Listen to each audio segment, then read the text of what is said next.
Good afternoon, honorable members. Let us pray.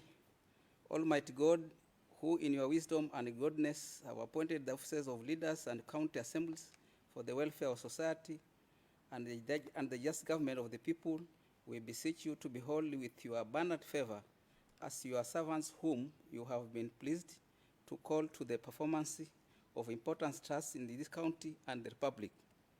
Let your blessings descend upon us here assembled, and grant that we treat and consider all matters that shall come under our deliberation in so just and faithful a manner as to promote your honor and glory, and to advance the peace, prosperity, and welfare of our county and the republic, and of those whose interests you have committed to our charge. Amen.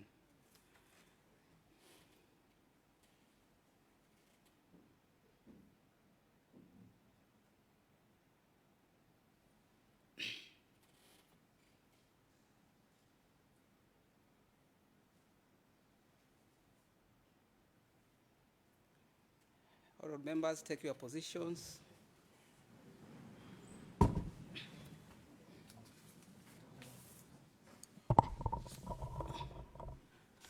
Mr. Clerk, do we have quorum?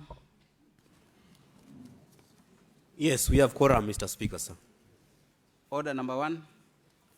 Order number 1, administration of oath. Next order. Order number 2, communication from the chair. Next. Order number 3, messages. Next order. Order number 4, petitions. Next order. Order number 5, papers. Next order. Order number 6, notices of motion. Next order. Order number 7, statements. Honorable Samson is here. Thank you, Mr. Speaker, sir. I wish to seek a statement to the County Executive Committee member in charge of Finance and Economic Planning and the County Secretary through Leader of Majority.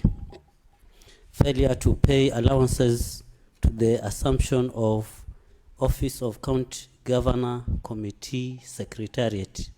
Whether the Waziri Finance and Economic Planning and the County Secretary are aware that the assumption of Office of County Governor Committee had a secretariat comprised of technical staff from different county departments as well as national government officers established on 21st July 2022. Whether the CACM, Finance and Economic Planning and the County Secretary are aware that the Secretariat started their meetings from the 26th day of July 2022. Whether the CACM, Finance and Economic Planning and the County Secretary are aware that the Secretariat was entitled to payment of allowances as provided for in the Salaries and Remunerations Commission Circular number SRC/ADM/CIR/1/13 of 1/2022 of 16th April 2014. Whether the CACM, Finance and Economic Planning and County Secretary are aware that since the establishment of the Secretariat and subsequent meetings to support the main committee, no payment of allowances has been done to the Secretariat. If yes, what caused the delay in paying? What measures are they taking to ensure the Secretariat are facilitated what is due to them? Thank you, Mr. Speaker, sir. Thank you, Honorable Uzia, please. Honorable Mwambire. Thank you, Mr. Speaker. I rise to seek statement through the Chairperson, Agriculture, Livestock Development and Fisheries Committee on seeds distribution. whether the County Executive Committee member CCM in charge of Department of Agriculture, Livestock Development and Blue Economy is aware that there has been seed distribution in the county. Whether the County Executive Committee member CCM is further aware that the seed distribution is being done by personnel who are not employees of the county government. If yes, at what basis were they distributing the seeds? Thank you. Thank you, Honorable Mwambire.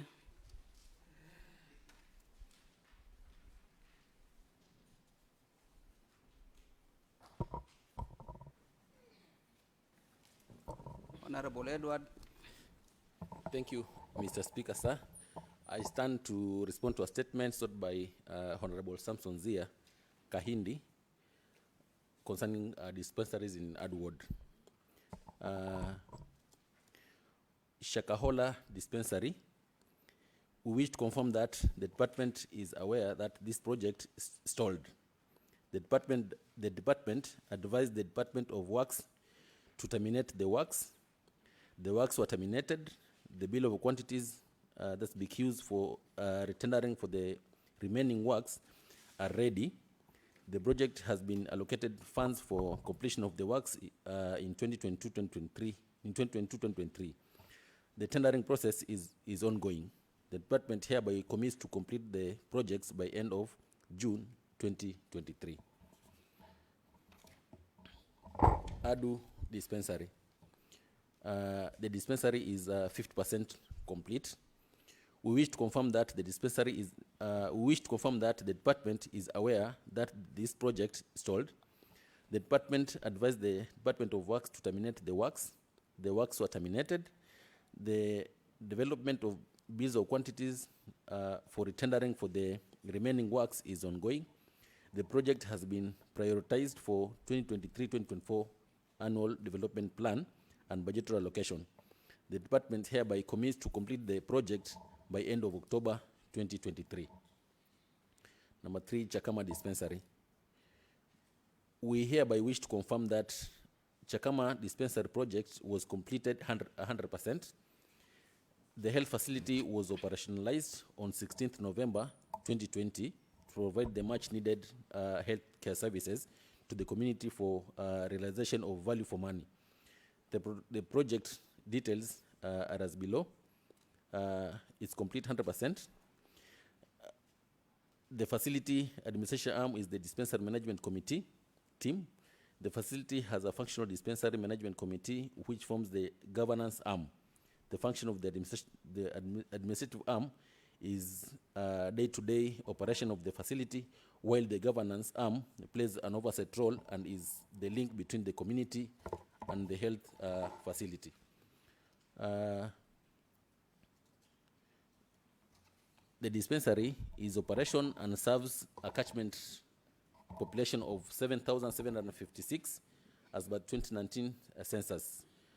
The services offered at the facility are number 1, outpatient delivery services, immunization services, antenatal clinic, nutrition services, maternal and child health clinic, family planning, public health, drugs dispensing services, and finally, prevention of mother to child transmission. The dispensary serves 347 outpatients per month on average. The facility conducts 7 deliveries per month on average. The facility has 7 staffs, 2 nurses, 1 public health officer, 2 cleaners, 1 watchman, 1 community health assistant. The facility receives drugs from related supplies and commodities from the county government of Kilifi. The facility sources of revenue include the following: that's county government of Kilifi, Linda Mama, Danida, and user fee. Thank you, Mr. Speaker. Thank you, Honorable Zia, Honorable Chairman for Health, for that response. I now ask Honorable Zia if maybe you have anything to say about the response made by the Chairman of Health.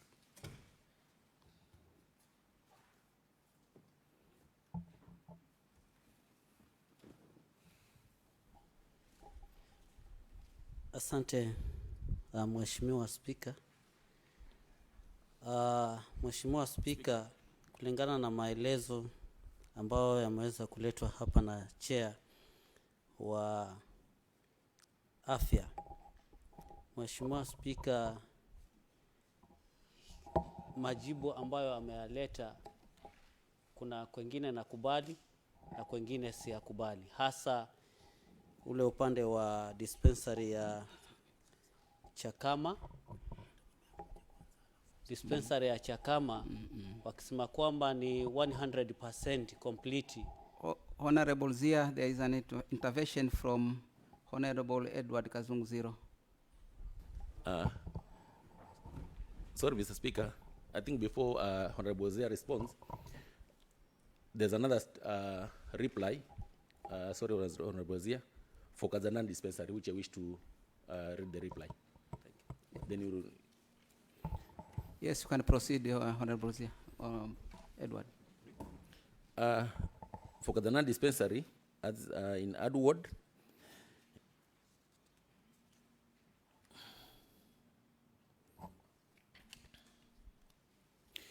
the department is aware that Kazanan dispensary closed its doors in the month of November 2022 after only 3 months of operation. This was due to security concerns after Kazanane Primary School, which neighbors the dispensary, was invaded by unknown people, and one of the teachers was seriously injured. The school was closed down after this incident. The dispensary staffs felt insecure and hence closed the facility and proceeded on annual leave on November 2022. When the staff reported back, the dispensary, the department posted staff to Muyuwakae dispensary to relieve a staff who had an accident in this health facility. However, the department deployed another nurse in Kazandani dispensary. Unfortunately, he had a sick wife who shortly succumbed and passed on. The staff proceeded on leave after the death of the wife. We hereby wish to explain that the staff reported back for duty at Kazandani dispensary on 23rd March 2023. The department will wish to confirm that Kazandani dispensary is now operational and is providing the much needed health care services to the community. Thank you, Mr. Speaker. Thank you. Okay, now Zia, you can proceed on. Asante kwa nafasi ambayo umeweza kunipatia Mheshimiwa Spika, ya kwamba maelezo ambayo yameweza kuletwa na mwenyekiti wa afya katika bunge letu Mheshimiwa Edward ni kwamba kuna mengine na kubali, kuna kwingine siyakubali, hasa katika dispensary ile ya Chakama. Maelezo inasemekana kwamba imekamilika, lakini saa hii ile kamati ya afya hapa bungeni ikiweza kutembelea ile dispensary, watenda kujionea wenyewe ya kwamba haijakuwa na ukamilifu wowote. Kuna mapungufu kulingana na venye ambavyo ilikuwa inahitajika. Na hata pia kuna ile dispensary ya Shakahola pia. Baada haya yote, yale maelezo ni kwamba hata juzi katika supplementary nimeona kwamba ni kweli wameweka iko sawa hiyo, lakini katika hii miezi ni tuhimize idara husika ili ikaweze kukamilisha katika hiyo dispensary, kwa sababu watu wanapata shida katika hiyo sehemu. Lakini katika maelezo yote ya waziri ambaye aliweza kupeana ni kwamba kuna dispensaries zingine hakuzigusia, na mimi niliweza kuzitaja katika hii statement kama ile ya Adimai, lakini haikuweza kupatikana na kupata maelezo kama iko vipi. Na hata pia kuna swala lingine ambalo niliweza kuliuliza hapa bungeni kuhusiana na ukosefu wa madawa katika dispensaries zetu, lakini hilo pia hatukuweza kuzingatiwa kwa sababu kuna hospitali ya Mtoroni Muyuwakae haikuweza kutajwa hapa. ili tukaelezwa ni kipi ambacho kiko pale. Kwa hivyo nahitaji maelezo zaidi katika hilo swala ili bunge liweze kujua ni nini chenye ambacho kinaendelea katika ile sehemu. Asante Mheshimiwa Speaker. Thank you, Honorable Zia. I think, Chair for Health and Services, I think I'll give you 60 days. Go and consult with the CS plus the minister, and then bring back feedback again after 60 days. I direct you, please, to go back to the CS plus the Waziri, then you bring back again another report for 60 days. Put your request, please.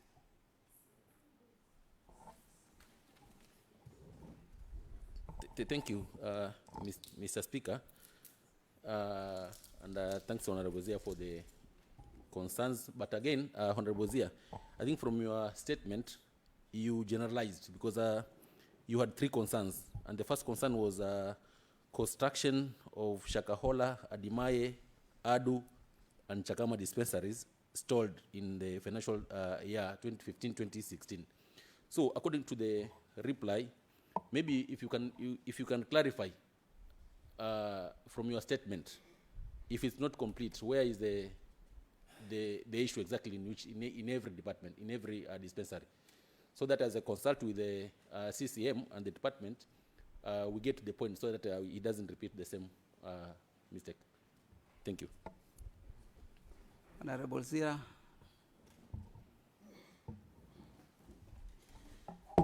Asante Mheshimiwa Speaker.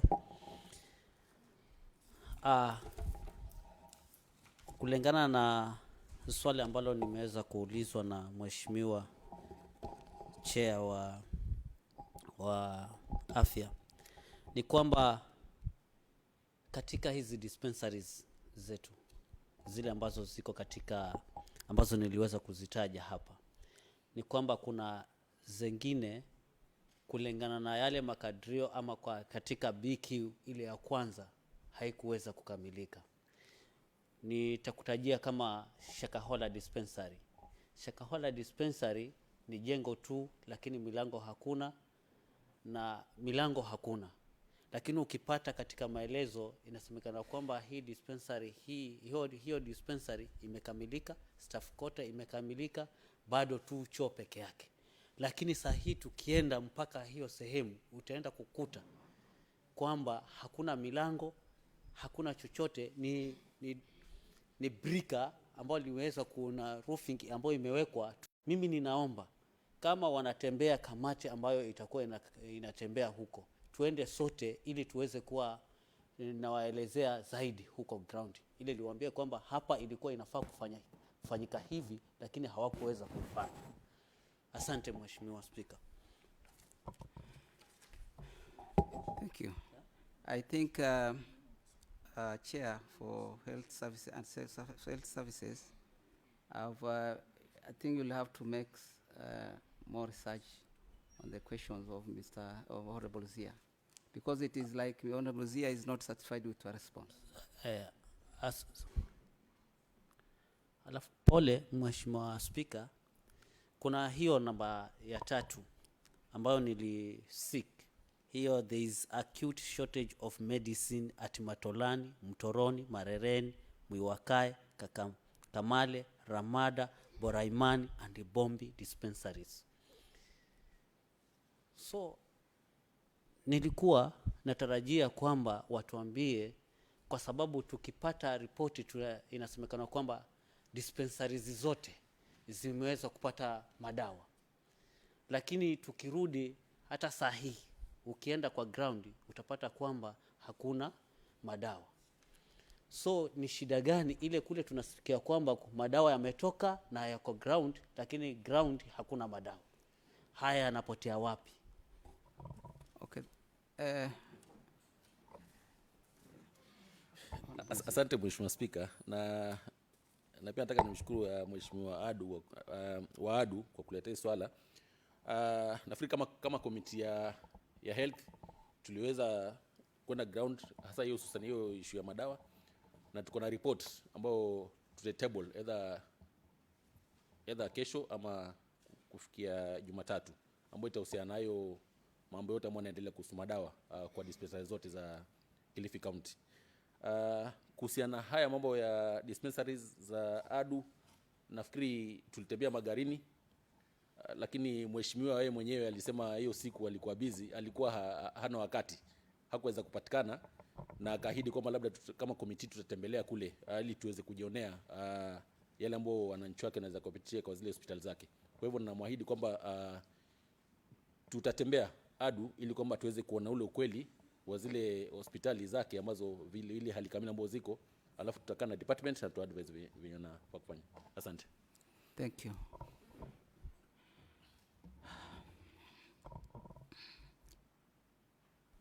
Honorable Nazia, do you have anything to say?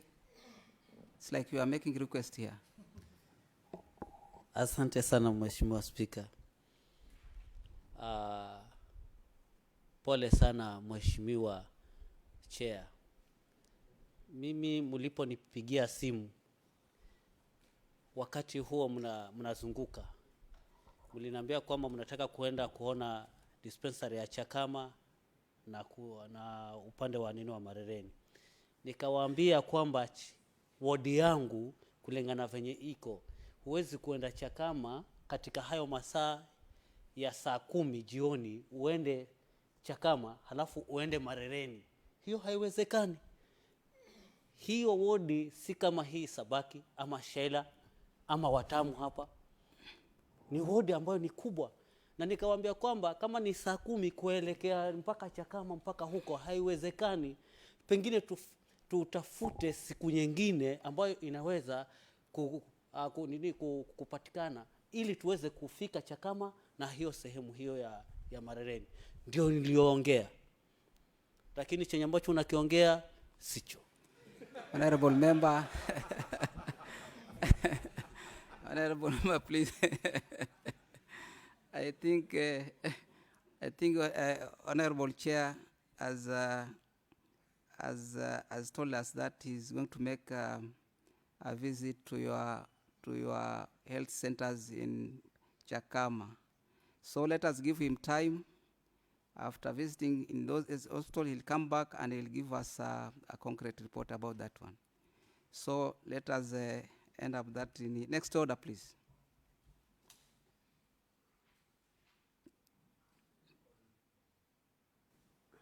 Order number 9, motion.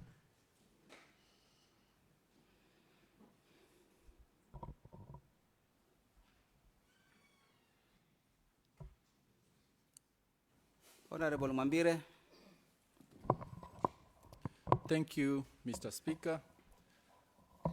I stand to move a motion on capitation for ECD centers.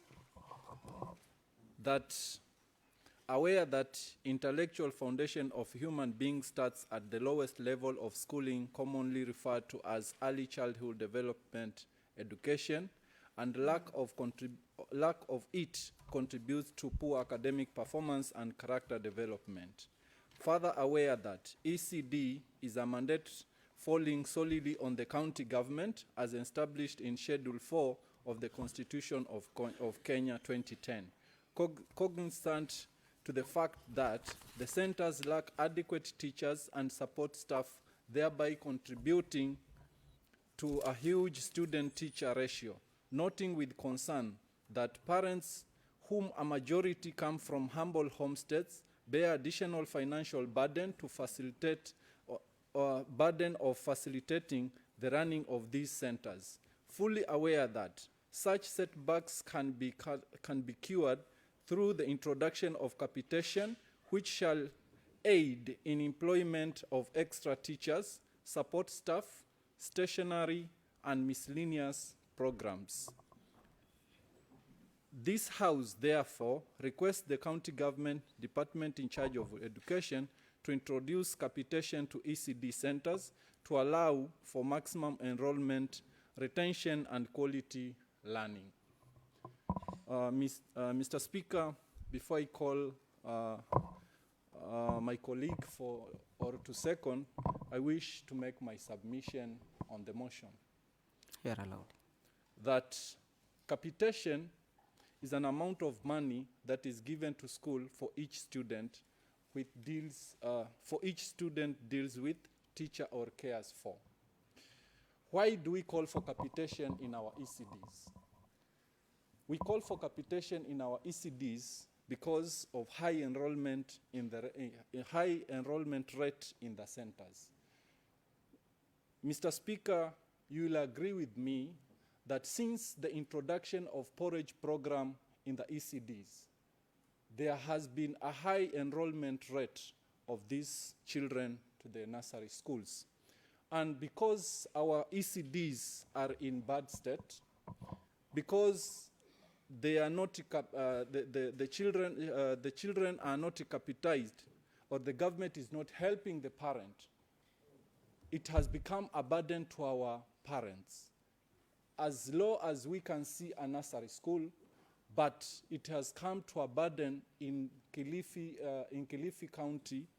If I can give example of Bamba Ward, that a parent cannot take care of the ECD fees because there has been a huge fee. And if I can give an example of this year, up to March, parents were coming to me and they were telling me that their children are still held in the ECD while they are supposed to go to grade 1. When you ask why, it's because that parent has a huge balance in nursery and that his kid has been held in nursery instead of going to grade 1 until that fee is cleared. So we are seeking capitation so that such issues can be taken care of in the ECD so that our children can at least get that education comfortably. We also wish to introduce the capitation in ECDs so that these schools can be well resourced. Most of these schools, when you go, you will be surprised. Children are still laying by their chests and write. There are no writing materials, there are no furnitures in these schools, and this is because our parents or the burden of these schools have been left to the parents. And in our society now, the economy is bad in a way that our parents are not able to take care of these fees.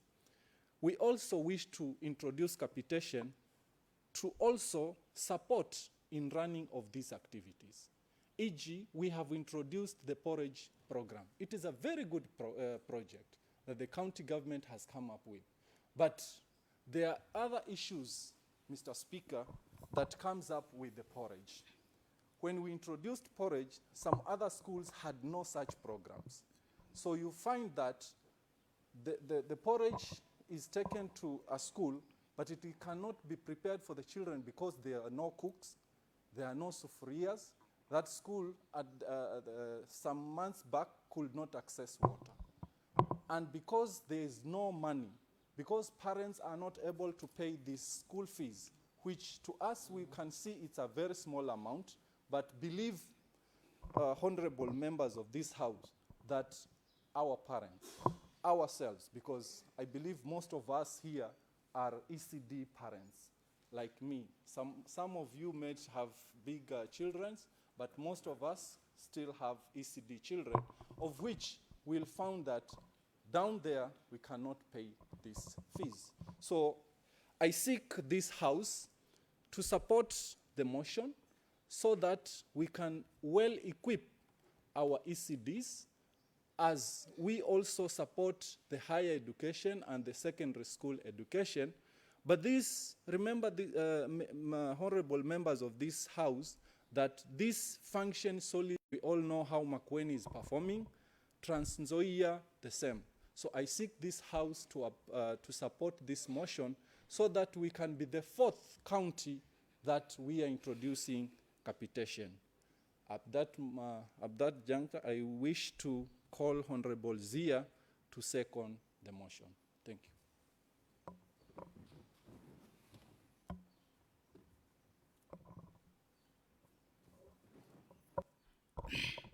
Now, honorable members, a motion has been moved and seconded. I therefore propose the question that this House adopts the motion on the capitation of ECD centers. Now, honorable members, the motion is now ready for debate. Honorable Martha Koki. Thank you, Mr. Speaker, sir.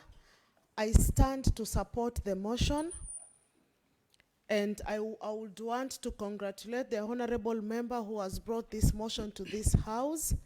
We know that ECDs were dissolved and devolved, and we need to take care of those young ones at an early age.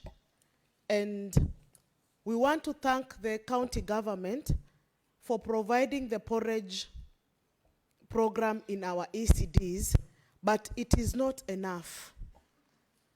I want to support the introduction of capitation because this will also remove a lot of the burden that is still left with the parents.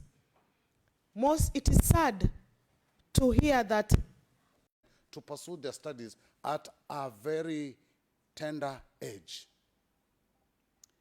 Mr. Speaker, sir, it is very unfortunate that we have forgotten the ECD children. We've embarked on some other things which may not be very important as at now. We did put into consideration of putting a porridge to them. But who is going to take that porridge if that kid is not in school? So what is important is to take care of the education first, and the issue of porridge can follow after the basic needs have been taken care of. Parents are undergoing a very strenuous time in their life, putting into consideration the economic problem that we have. The economy in our country is in shambles, and we cannot let that child suffer at our expense or at the expense of not giving them capitation. Our county as Kilifi is capable of capitation, giving money to these young children and groom them very well to be better leaders when we are not there. For this very reason, I stand to strongly support this motion, and I'll urge my fellow honorable members who are here to look into this thing which is eating the minds of our children. We are better off as compared to other people outside. But once you go to the interior, you'll see children lying on the ground, as Mr. Mwambire has put it. How do you expect a child who is lying on the floor to grasp everything that the teacher is going to give? Our ECDs are understaffed. Teachers are not enough. And as a government, we've put our heads in the soil as if we're not seeing what is happening. Mr. Speaker, sir, as I sit down, I'd like this message to sing to all members who are here today and stand with me to support this motion. Thank you very much. Thank you, honorable member, for your contribution. Honorable Benson Karisangirani. Thank you, Mr. Speaker. I stand to support the capitation motion brought before this House by my counterpart, Honorable Mwambire. Mr. Speaker, as we all know, ECD is the foundation of education. The foundation, Mr. Speaker, if it is not firm, definitely the building will shamble down. Mr. Speaker, capitation is very, very important because there are a lot of things that are going on in our ECDs that are really eating up the heads of our parents. Expenses have gone high. Life is hard. There is no money, Mr. Speaker. And education, it is squarely a compulsory provision by the government. Being involved, it should be, and it is under the county government. Mr. Speaker, our ECDs, some of the problems that they face are shortage of staffs. We have support staffs, Mr. Speaker. Support staffs, we are talking about the security. Support staffs, we are talking about the cooks. Support staffs, we are talking about the cleaners, Mr. Speaker. This, Mr. Speaker, all these expenses are taken back to the parents. Mr. Speaker, there's some things that we as honorable members, we go through in support of this ECD. I'll give an example of some of these games that are going on for ECD or drama festivals, Mr. Speaker. We as the honorable members, we are forced to go deep in our pockets, Mr. Speaker, in provision of local transport to these kids so that they can participate in games. We are forced, Mr. Speaker, even to provide lunch for these kids from our pocket, Mr. Speaker. Parents, Mr. Speaker, are forced to pay for electricity and water. Parents, Mr. Speaker, are forced to pay for textbooks and also exercise books, Mr. Speaker, and other writing material and other stationery, Mr. Speaker. All these, Mr. Speaker, can be captured in capitation, whereby every kid is allocated a certain amount to cover for support staff wages, to cover for local transport in drama and sports, to cover for electricity and water bills, to cover for capacity building for BOM members, Mr. Speaker. BOM members, Mr. Speaker, cannot do any capacity building because parents don't have this money. And the moment they are asked to provide this money, some of these things to parents are not important, like tell parents to give money for capacity building, maybe for BOM members to visit a certain areas for capacity building, Mr. Speaker. Parents are not ready to cash out such kind of money. So, Mr. Speaker, I support the motion so that these things can be catered for by the government. We have money. Government should go down, actually have resource mobilization, proper resource mobilization, Mr. Speaker, so that we can have revenue increase in our county, so that such activities, Mr. Speaker, they can be catered for by the government, Mr. Speaker. Mr. Speaker, I want to draw to your attention, or to the attention of this House, the very, very fundamental importance of capitation in terms of tenders, Mr. Speaker. It is capitation, it is the most cost-effective in running of these institutions, Mr. Speaker. Because if we talk of more than thousands of ECDs in this county, Mr. Speaker, we do tendering of writing material, tendering of textbooks, tendering of porridge flour, tendering of a lot of things, Mr. Speaker. In capitation, the moment you allocate money to a school, that management of that ECD, Mr. Speaker, they don't do tendering. They purchase directly. And in that effect, there is a reduction of the cost by almost 3 times. Because tendering and direct purchase, there is that tripling of cost, Mr. Speaker. If it's in capitation, we provide 10 shillings for a pen. Mr. Speaker, believe me, if the government do tendering on that, that pen will go at 50 shillings or 30 shillings, Mr. Speaker. So capitation is most cost-effective. If we buy porridge direct from a manufacturer, that, we call them the ECD in charge teachers, Mr. Speaker. If they buy these things direct from the supplier, it is cheaper than buying this or getting this through the county government tendering, Mr. Speaker. It is extremely, extremely cheap to have capitation, Mr. Speaker. In that regard, Mr. Speaker, the benefits of this capitation, they include improvement of enrollment, Mr. Speaker, high retention of students, Number 4, Mr. Speaker, there is improve of performance. Number 5, it narrows gender disparity. This is because, Mr. Speaker, in our cultures, we don't see the need or we don't put powers on girl-child education. So you will see a parent, Mr. Speaker, with maybe 7 kids, 5 boys, 2 girls, no money. Definitely this girl child, Mr. Speaker, will suffer, will remain at home, wait for marriage as these boys go to school. So if there is capitation, the government is providing everything, Mr. Speaker. Believe me not, Mr. Speaker, there's going to be gender disparity. This girl child will also benefit in education, Mr. Speaker. In those few remarks, Mr. Speaker, I am supporting this motion 100%. And let the county government tell us there is no money. There is money. Let's leave the culture of businesses in our county, Mr. Speaker, and let's focus in investing in education. The only way we will invest in education, Mr. Speaker, is to start with the foundation of education, which is ECD, Mr. Speaker. Those are a few remarks, Mr. Speaker. I say thank you, and I support the motion fully. Thank you, Honorable Member, for your contribution.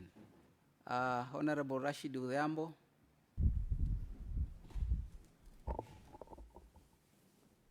Thank you, Mr. Speaker, for this opportunity. Mr. Speaker, I stand to support the motion. As it has been stated earlier by my colleagues, this motion is long overdue. This was supposed to be implemented, if not today, then yesterday. Mr. Speaker, you agree with me, and the whole House will agree with me. The birth rate in Kilifi County is high. You might find a parent with more than 4, 3, 5 children in ECDE. So, introduction of capitation, it is not just a whim. It is also part of the government policy. It has to be very clear that ECDE are part of the education system in Kenya. The distinction is only that the ECDE was devolved from the central government to the county government. Mr. Speaker, if we have capitation in primary school, why not in ECDE, whereby the children are more vulnerable compared to the primary section? Mr. Speaker, as it has been put, it is true, the economy of this country and the county is in shambles. The parents, it's very difficult to live with the current economy. Overwhelming majority live from hand to mouth. And we are aware it is the responsibility of the government.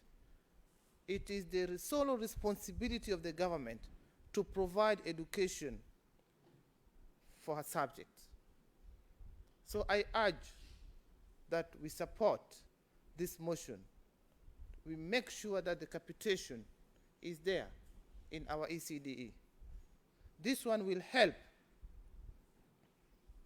the future of this country. Why am I saying so? This is because the grassroots, the foundation is in the ECDE. If the foundation is crooked, we are not going to have a good result. Always, I can hear people are crying foul that our county does not produce A's in KCSE. The performance is not very good in KCPE. But nobody is talking about ECDE. So if you want good results, let us start from ECDE. Then we will be able to harvest good results. But if we forget ECDE, we forget about good results. So, Mr. Speaker, I also agree with the fact that there is a program of giving porridge at the ECDE. As it has been stated, which one is more important? I request the government of the Kilifi County to put into consideration its priority. In some schools, they cannot afford to buy sugar. Giving our children porridge without sugar is not helping them. Giving our children porridge flour, there is no cook, there is no sufuria, there is no firewood. The list is endless as it is ugly. We are not helping our kids. It is better we stand now and make sure that with a good intention for helping Kilifians, especially our children at the ECDE, we provide them with what is good for them, good for their health, good for the Kilifi. So what I can say, I support the motion. Capitation has to be there in ECDE. If we really know that ECDE are important, of which I believe we all know, we are all educated, we know the importance of education. And nobody will tell us that there is no money. One of the Englishmen says, if you think education is expensive, then try ignorance. You will know that education is not expensive. I support the motion 100%, and I request my colleagues that we support the motion. And let us show our seriousness on this. Thank you, Mr. Speaker. Thank you very much. Honorable Mary Anzaz. Thank you, Mr. Speaker, sir. I also rise to support the motion on capitation for ECDE centers. Mr. Speaker, sir, foundation of good education starts with the ECD level. Therefore, Mr. Speaker, sir, this motion has come in time, and I believe, Mr. Speaker, sir, and I hope this motion will see the light of the day. Mr. Speaker, sir, these honorable members whom you see here today, they are receiving calls from parents who have got children at the ECD level, asking for money to pay for their children. Mr. Speaker, sir, I remain supporting this motion, and I urge honorable members to support this motion so that our children can get good education and be healthy. Thank you. Thank you, thank you. Honorable Emmanuel Bayer. Thank you, Honorable Speaker, for this opportunity, and I stand to support the motion. I concur with my fellow honorable members who have been on the floor. Honorable Speaker, you know, we cannot climb the tree from the top. We always start from the bottom. Why? Because the tree is always growing. The only thing that we start from the top to the bottom is the grave, because it does not grow. And the way I've been looking how we invest in education, we have been starting, or we have been climbing the tree from the top. You'll see that help was introduced for the higher education. You will find that bursaries are for the higher education. But we are forgetting, and this is very sad, Honorable Speaker, because you will find that only few, and I say only few, those who come from a better off families, they will make it, or they will move to the next step or to the next level of education. But you will find that the most bright and even genius children who are coming from the poor families, they cannot make it. We are losing and we are wasting a lot of resources in terms of education by losing children who are not able to go to the next, like just to go standard 1. If in the PP1, PP2, we are talking, that is the ECD level, we will find that as per now, the level of our living standard, Honorable Speaker, is very high. And poverty has really brutalized the lives of our people.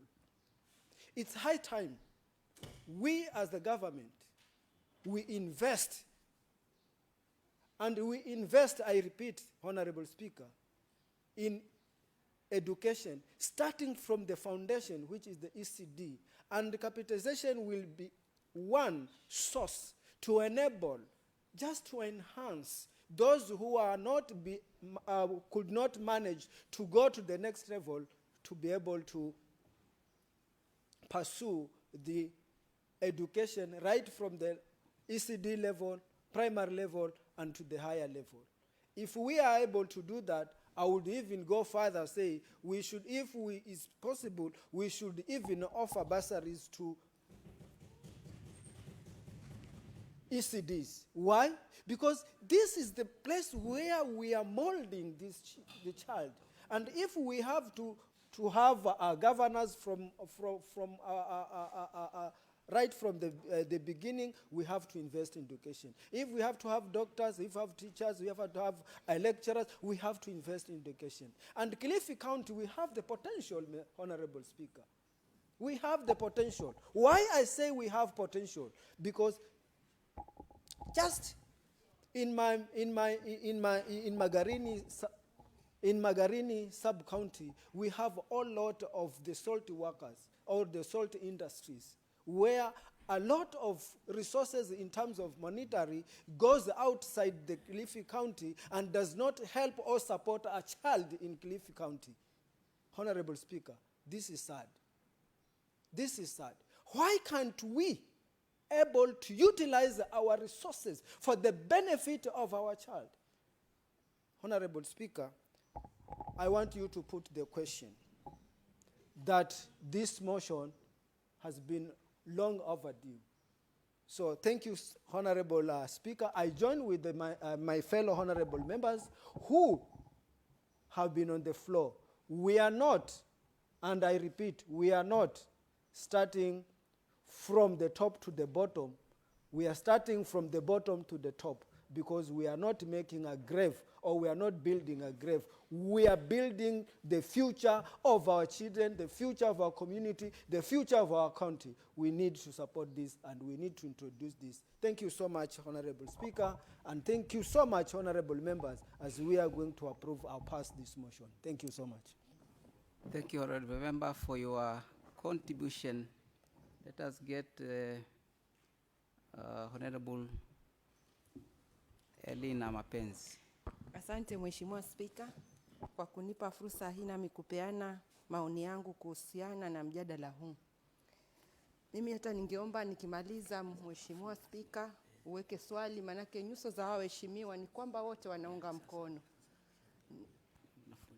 Na sababu ya kuunga mkono ni kwamba huenda wamechoka na zile lalama za wananchi kuhusiana na misaada wanayowaomba. Kwa hivyo sioni yeyote anaweza pinga huu mjadala. Mheshimiwa Spika, nimesimama kuunga mkono kwa sababu mbili.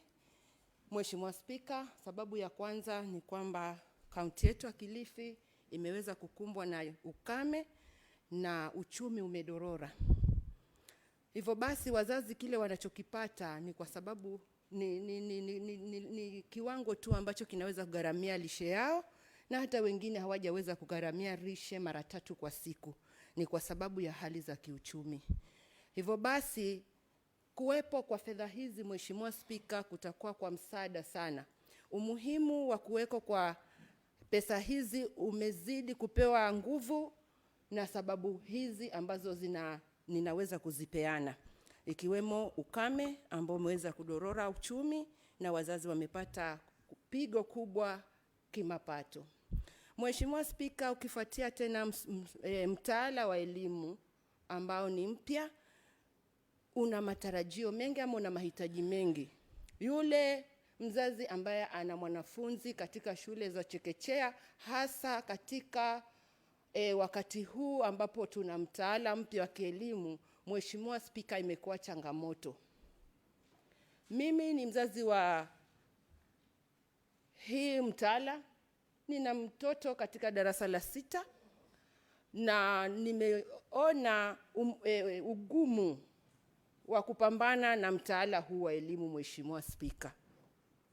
Hivyo basi hata wale watoto wa chekechea wamo katika mfumo huu wa elimu ambao una mahitaji mengi na gharama yake ni juu kugharamia, Mheshimiwa Spika.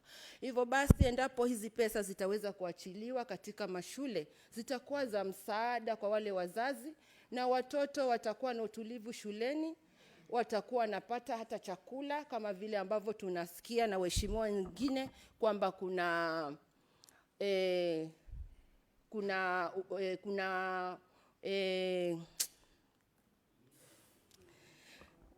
samahani napoteza hiyo neno, lakini ni kwamba kuna uji unapikwa huko mashuleni, lakini unakuta kwamba hakuna fedha za kulipia wapishi, hakuna vile vifaa vya kupikia ule uji. Mheshimiwa Spika, hizi pesa endapo zitaachiliwa, masuala kama hayo hayataweza kuwa ya kutatiza katika zile shule.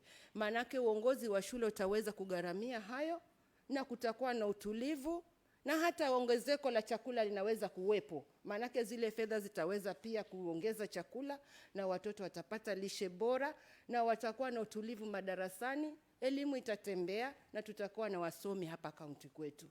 Mheshimiwa Spika, mimi sitaki kuchosha na ninaomba ninapokaa uweke lile swali ili tuunge mkono na tuende katika hoja zingine. Asante Mheshimiwa Spika. Asante. Honorable members, I want to give chance to Honorable Samson Zia, who has seconded this motion, to say something about this motion. Honorable Zia, please.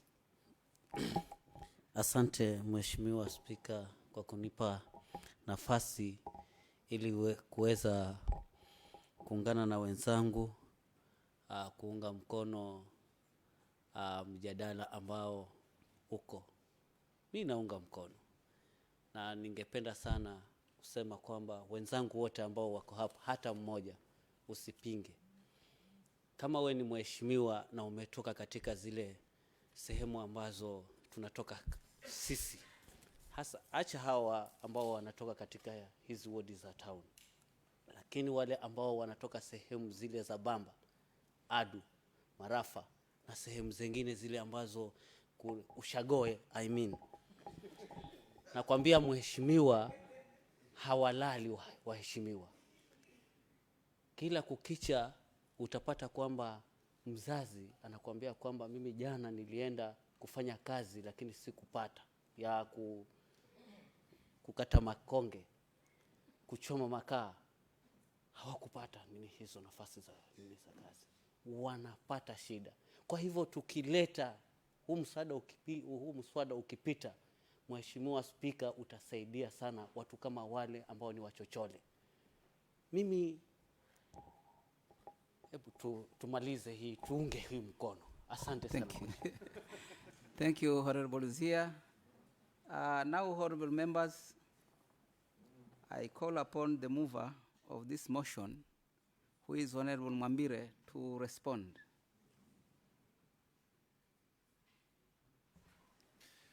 Asante sana Mr. Speaker kwa nafasi hii. Ningependa kuchukua nafasi hii kuweza kuwashukuru waheshimiwa wenzangu ambao wako katika mkao huu wa leo kwa nyumba hii, kwamba wameweza kukubaliana nami, japo bado swali halijaulizwa, lakini nina imani kwamba nyuso zilivyo ni kwamba huu mswada tumekubaliana, na ni kwa sababu ya yale mateso ambayo kule nyumbani ama kule kwetu wazazi wetu, ndugu zetu wanapitia kupitia hali hizi za shule za chekechea. Kiukweli ni kwamba sisi ni viongozi, na kupitisha mswada huu utakuwa kumesaidia sana serikali ya kaunti yetu na hata elimu kwa kiwango kikubwa. Kweli Mr. Speaker, ni kwamba tulikuwa tunasuluhisha swala la matatizo ya elimu kutoka juu. Manake kama mheshimiwa mwenyekiti wa bajeti alivyoongea, kwamba elimu inaanzia chini, na chini ni chekechea. Pale ndipo unapoona hata watoto wanafunzwa jinsi ya kuandika. Ukiruka pale, handwriting yako itakuwa kama yangu, kwa sababu itakuwa sio nzuri. Pale ndipo ambapo watoto huanza matamshi. Kwa hivyo utapata kwamba kigezo ama chanzo cha elimu ni shule ya chekechea. Lakini kwa muda mrefu serikali zote mbili, si ya gatuzi na sio ya kitaifa, zimeachilia shule za chekechea sana. Ndio maana utapata shule hizi ziko katika hali tete, ziko katika hali ngumu. Mimi nilisikia kuumia ama kusikitika sana baada ya kuona ya kwamba ama kugundua ya kwamba watoto wanazuiliwa kuenda darasa la mbele kwa sababu hawajalipa karo ya shule ya chekechea. Imefika mwisho wa muhula wa kwanza, mtoto anafaa kwenda darasa la kwanza, lakini bado amezuiliwa PP2 na mwalimu kwa sababu mwalimu anadai mzazi wa yule mtoto. Hilo ilikuwa ni kuhuzunisha, na ni kwamba kupitisha kwa mswada huu kutakuwa kumetatua matatizo kama hayo. Kwa hivyo ninawashukuru sana wajumbe wenzangu, nawashukuru sana waheshimiwa kwa kuweza kusimama nami, kuweza kuunga mkono mswada huu. Sipendi kuwaeka sana, napenda niseme asante sana Mr. Speaker, na naomba uweke swali ili tuweze kupitisha mswada huu. Asante. Thank you, Honorable Member. Now, Honorable Members, the motion has been moved and debated. I therefore put the question, this House adopts the motion on capitation of ECD centers. Will as many as are of the same opinion say aye? Aye. Will as many are of a contrary opinion say nay? The ayes have it. Next order.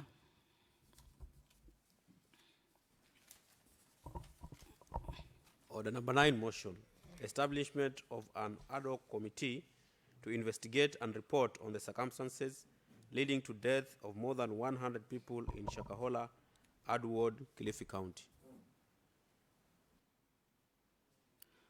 Honorable Agnes Sidi.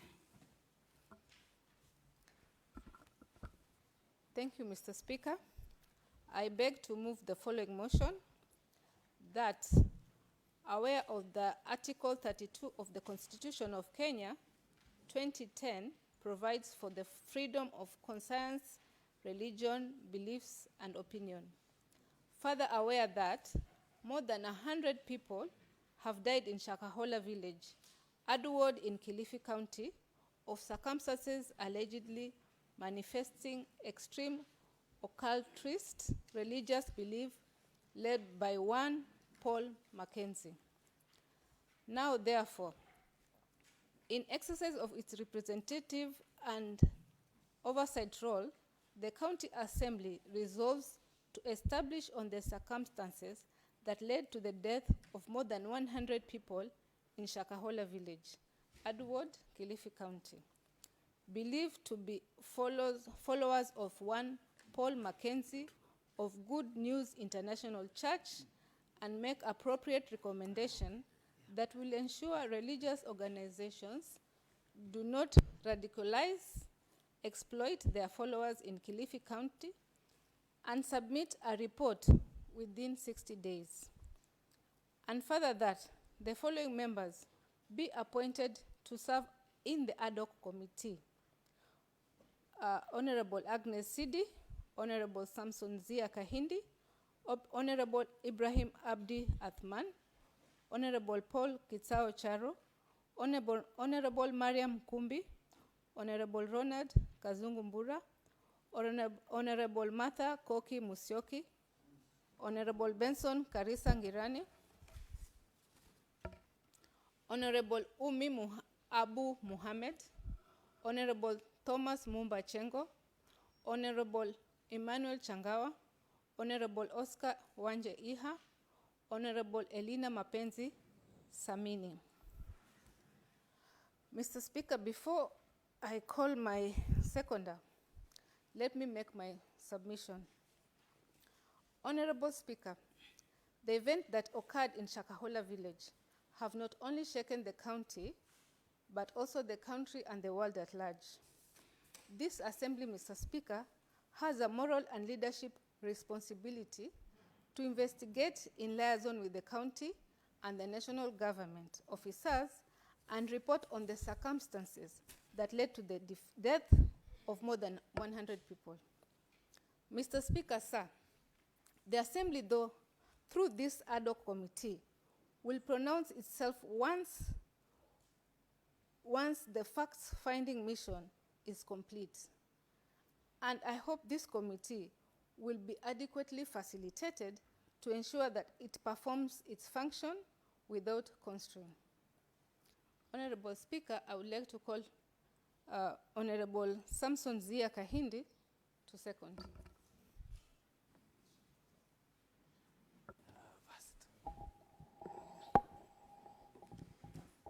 Asante sana Mheshimiwa Spika kwa kunipa nafasi. Kwanza napeana rambirambi kwa jamaa na marafiki walioondokewa na wapendwa wao ambao operation imerudi tena ya pili ya kuwafukua hivi leo, Mheshimiwa Spika. Kwa hivyo napeana pole kwa hizo familia zote ambazo ziliweza kupatwa na huu mkasa. Pia mimi nami najipatia pole kwa sababu nimepatwa na huu mkasa katika kijiji changu kile ambacho nilizaliwa, na pia sehemu ile ya Adu Ward kwa ujumla na Kilifi County. Mheshimiwa Spika, naunga mkono hii kamati ambayo imeweza kuundwa ili kuweza kuenda kutathmini ama kuchunguza chenye chanzo na pia pale ambapo imeweza kufikia.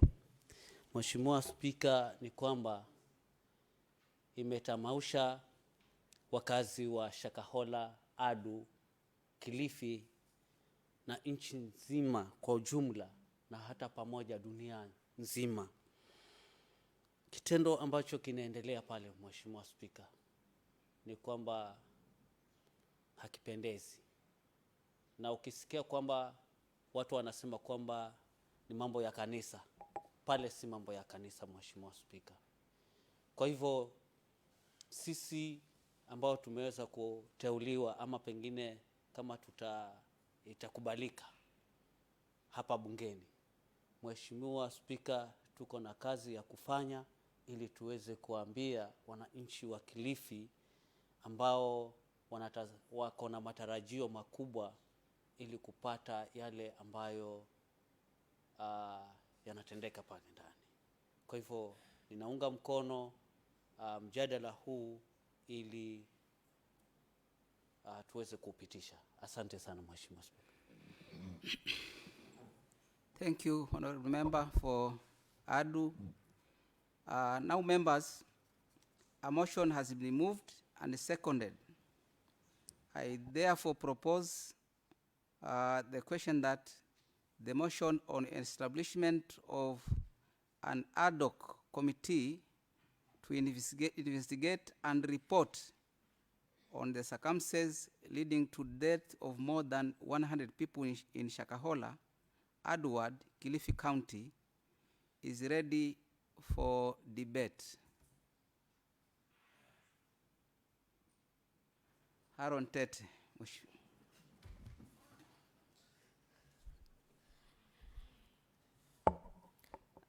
Asante Mheshimiwa Spika. Natumia kadi ya Mheshimiwa Tete. Kwanza ningelitaka kusema inna lillahi wa inna lillahi rajiun kwa wale wote ambao walipoteza maisha yao maeneo ya Shakahola. Mheshimiwa Spika, mimi hili jambo ambalo lilitokea pale Shakahola ni kitu ambacho kinanipea uchungu hadi leo. Kilifi County leo hii tuna trend dunia nzima kwa masuala ya dini. Hivi sasa Kilifi County hatuna mahali pa kuweka uso wetu, Mheshimiwa Spika. Na hii kamati ambayo imechaguliwa hapa, Mheshimiwa Spika,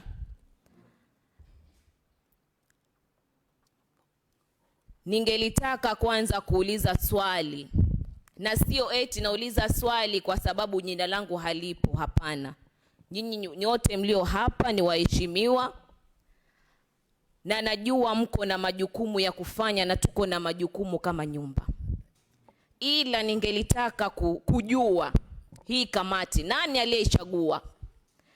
Na ni vigezo gani ambavyo mlitumia kuchagua hii kamati?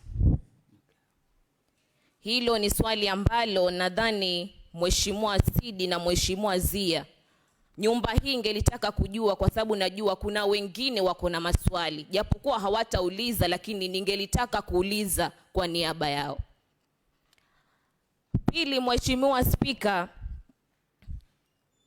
mimi mwenyewe nikisimama hapa, ndio tupo na majukumu ya kwenda kufanya kule Shakahola. Lakini swali lingine ningelitaka kujua ni majukumu gani ambayo tunaenda kufanya kule Shakahola. Mheshimiwa Spika, na kuna jambo pia ningelitaka watu wa Kilifi walijue. Katika yale maeneo ya Shakahola, kwa mambo ambayo yanaendelea kwenye mitandao ya jamii, pale ndani, Mheshimiwa Spika, wanahabari ama mtu yeyote haruhusiwi pale kuingia. Mimi nipo hapa, lakini ningelitaka kujua ni watu wangapi wamepoteza maisha yao kila siku, ni kaburi ngapi zinafukuliwa.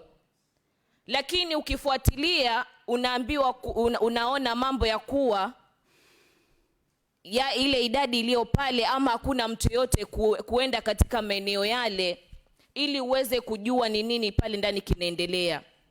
Ningeliomba hii kamati ambayo ipo hapa, kwa yale majukumu ambayo mnaenda kuyafanya huko, hawa wanahabari wa Kilifi County, na hili swala la kuwa wanahabari watoke Nairobi na Mheshimiwa Kindiki ndo watu waje waweze kuaccess Shakahola, hatulitaki. Pia hapa tuko na wanahabari wanaoweza kuingia katika lile eneo la Shakahola ili waweze kuambia watu wa Kilifi ni kitu gani ambacho kinaendelea katika maeneo yao. Mheshimiwa Spika, mimi hii kamati naiunga mkono, ila Mheshimiwa Spika, ila ningelitaka kujua yale ambayo nimeyauliza, na nikishajibiwa, Mheshimiwa Spika, ninaiombea kamati hii ikatekeleze yale majukumu ambayo yatakuwa wameyasema katika nyumba hii kwa uzuri, uelewefu na kwa imani. Kwa hayo Mheshimiwa Spika, asante. Honorable member who is on the floor, because you are using a card which is not yours, Ndio. and for the purpose of record, can you please mention your name? Tell the House about your name. Mheshimiwa Spika, kidogo ni kama ulikuwa haunisikilizi nilivyokuwa nikianza. Samahani kwa kusema hivyo, lakini nilianza kwa kusema kuwa natumia kadi ya Mheshimiwa Tete, na mimi ni Mheshimiwa Betty Kache nikiwa hapa ndani.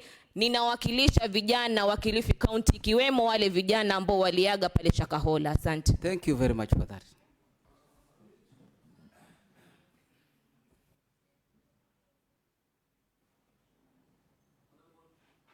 Honorable Mwambire. Shukran Bwana Spika kwa kunipea nafasi hii.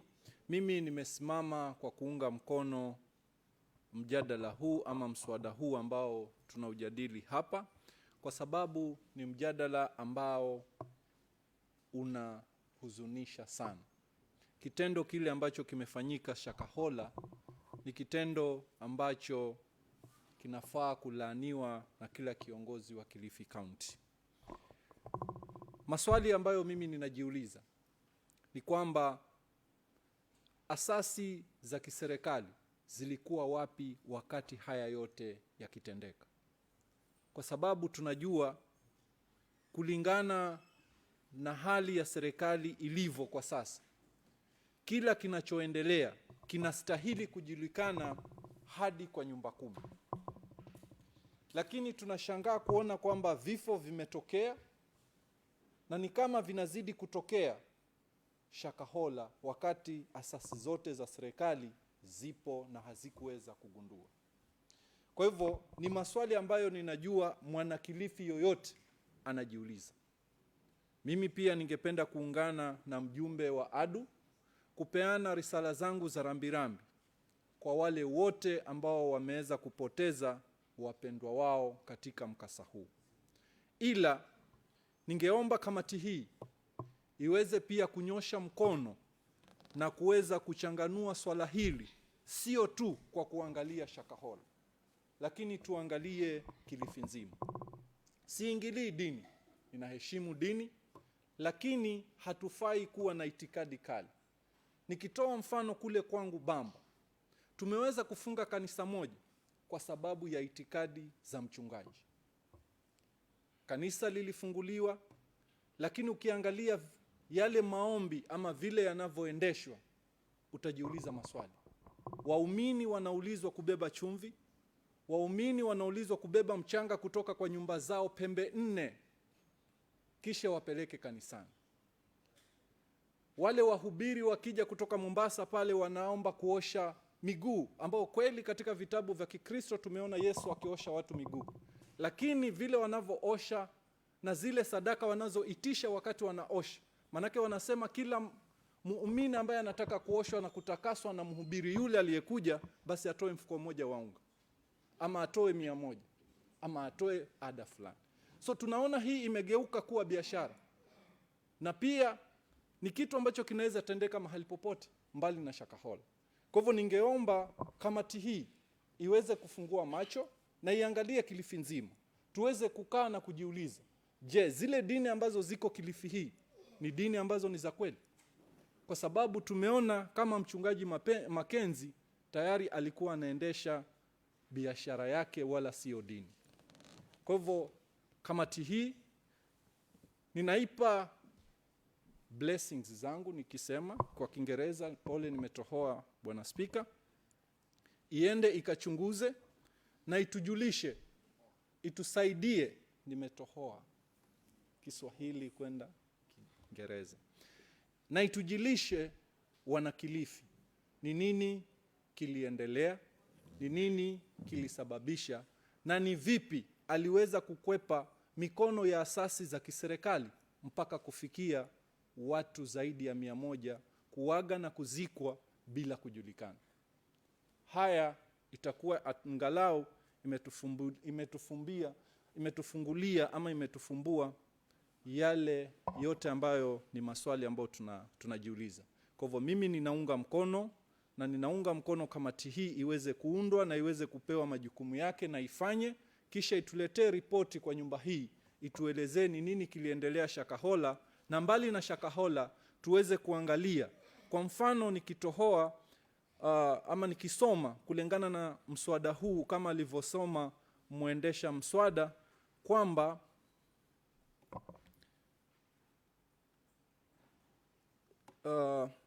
the followers of Paul Mackenzie of the Good News International Church and make appropriate recommendations that will ensure religious organizations. Sio ya Mackenzie peke yake. Tunaomba mkaangalie muone ni religious gani ambazo zinatupeleka vibaya, ili tuweze kujua kama wanakilifi, na the appropriate recommendation should be followed to avoid ama kuweza kuepuka janga kama hili siku za baadaye. Asante sana Mr. Speaker. Honorable Twahir.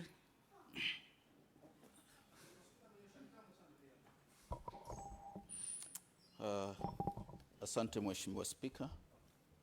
Niliyesimama ni Mheshimiwa Haron Tete nikitumia kadi ya Mheshimiwa Twahir. Okay, proceed. Kwanza napenda kuchukua nafasi hii kukushukuru Speaker kwa kunipatia mwanya ama nafasi hii kuchangia katika mswada ambao umeletwa wenye majonzi na masikitiko tele katika eneo la ndugu yetu Mheshimiwa Zia katika kijiji cha Shakahola. Mheshimiwa Speaker, yaliyojiri Shakahola sote kwetu tunaona kwamba ni majonzi. Na ni majonzi yaliyo mazito, si ndani ya Kilifi County peke yake, yamegusa moyo wa Kenya na hata zaidi ya taifa hili, nchi za nje. Na hili ni jambo ambalo Mheshimiwa Speaker, ndani ya nyumba yetu hii tunavyolibeba linastahili kupewa uzito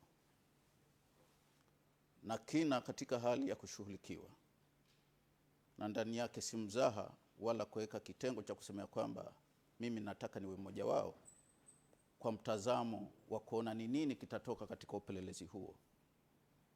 Na nikizungumza haya nazungumza mambo yani kitu gani kitaingia kwa mfuko. Kwanza ilipaswa kabisa hii komiti ama tume hii iombewe ruhusa kwako Speaker kwamba ikiwezekana iundwe. Na si kwamba iundwe alafu tuje tufahamishwe kwamba imeundwa. Kwa hivyo kwangu mimi mara nyingi husema afadhali kubaki peke yangu, lakini nizungumze nilichokikusudia. Naomba kama itawezekana kamati hii isiwe imebuniwa bali ikabuniwe. Na katika ubunifu huu hata Mheshimiwa Zia asiwepo. Nazungumza haya kwa sababu eneo ni lake. Na miaka yote amekuwa huko. Na Mackenzie amekuwa huko. Alipotoka huko hakuingia kule akakosekana kujulikana. Na nayazungumza haya nikijaribu kumnukuu Mheshimiwa Mwambiri aliyesema ya kwamba kuna wazee wa nyumba 10. Kuna wazee wa mitaa, kuna machifu na kulikuwa kuna viongozi. Na labda kwa wakati ule yeye alipoingia kule, alipokuwa hajakuwa mheshimiwa, alikuwa ni mkazi kule. Kwa hivyo alikuwa na mengi ambayo anaweza kuyazungumza, na nimemnukuu akisema ya kwamba ni kama hii kazi ya upelelezi imeisha. Aliposema ya kwamba yanayoendelea kule si ibada. Ishara yake kubwa ni kwamba anajua kinachoendelea.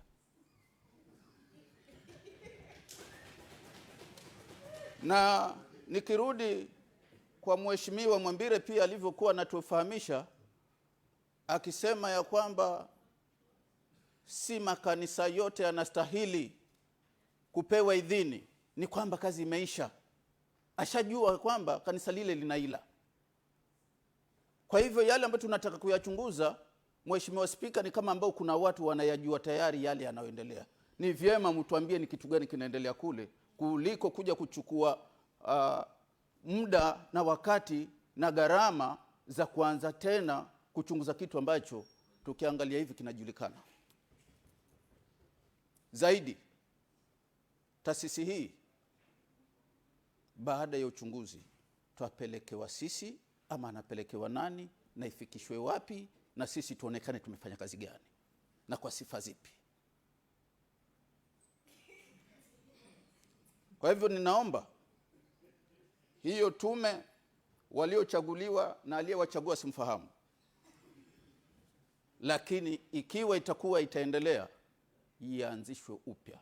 Hatutaki kupewa majina tusiyoyajua yanatoka wapi na malengo si sahihi vile tunavyoyaona.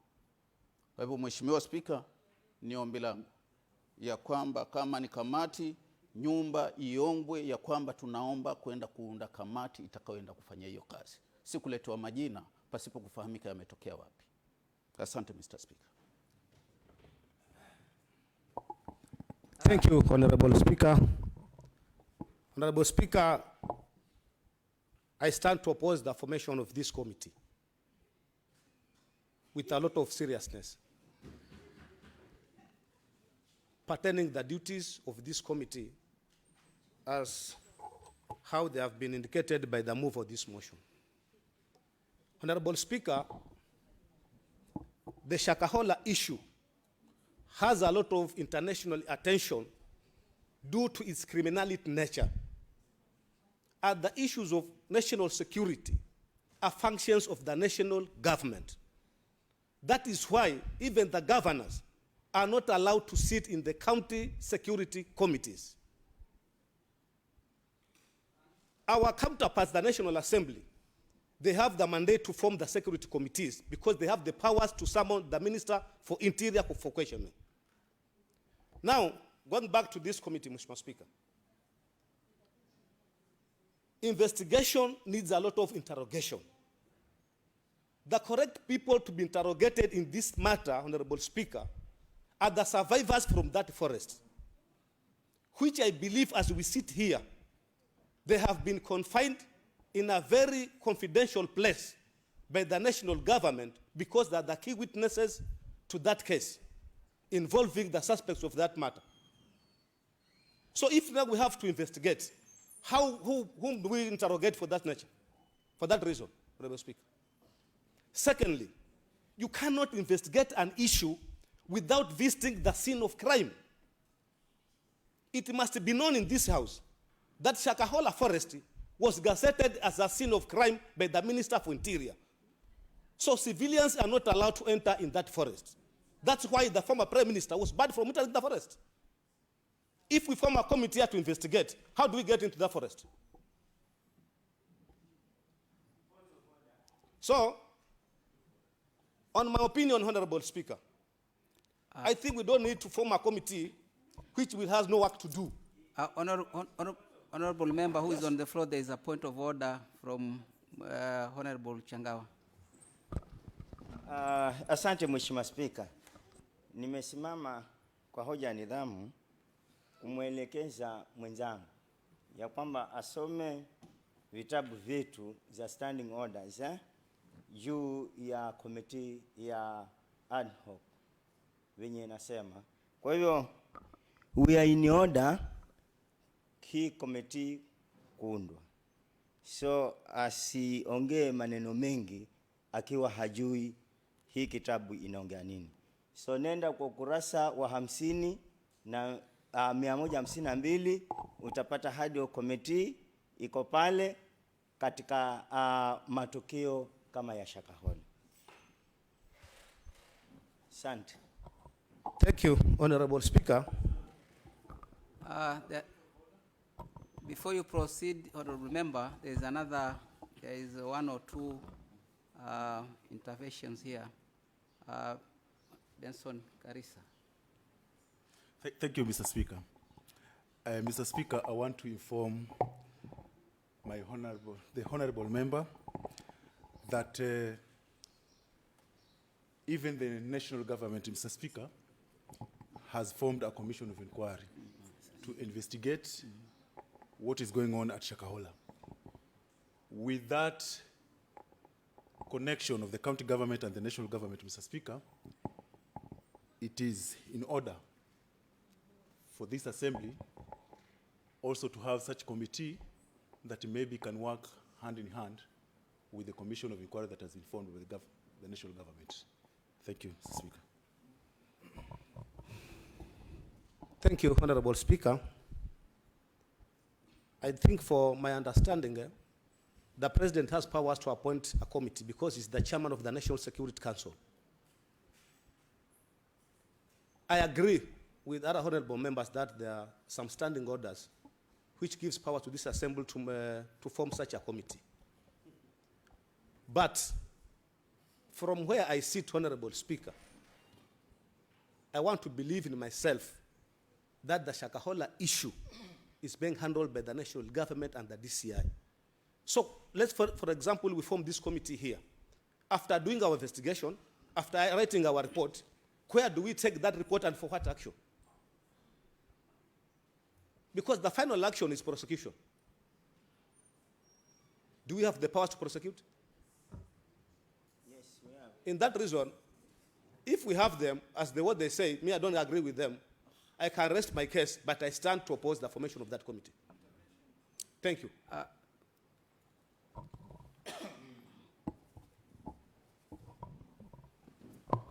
Thank you, Mr. Speaker. First, I will wish to inform the member who has been in the floor that, one, we are not civilians. We are honorable members of this county assembly. Honorable Speaker, you first have to ask him if I'm willing to be informed. It's my right to agree to be informed or to reject. Are you willing to be informed? I'm not willing because I understand what I'm saying. So I'm not No, you don't. He is misleading the House, Mr. Speaker. Nah. We are not civilians. We are honorable members of this county assembly, and we can be allowed to do an investigation anywhere that has happens within the county. We cannot go out of our jurisdiction, but he is not. He is misleading the House. Thank you. Thank you, Honorable Speaker. I agree with him. But you must also inform him that the county government does not have a security committee because security issues are matter of the national government. He has to understand that. Okay.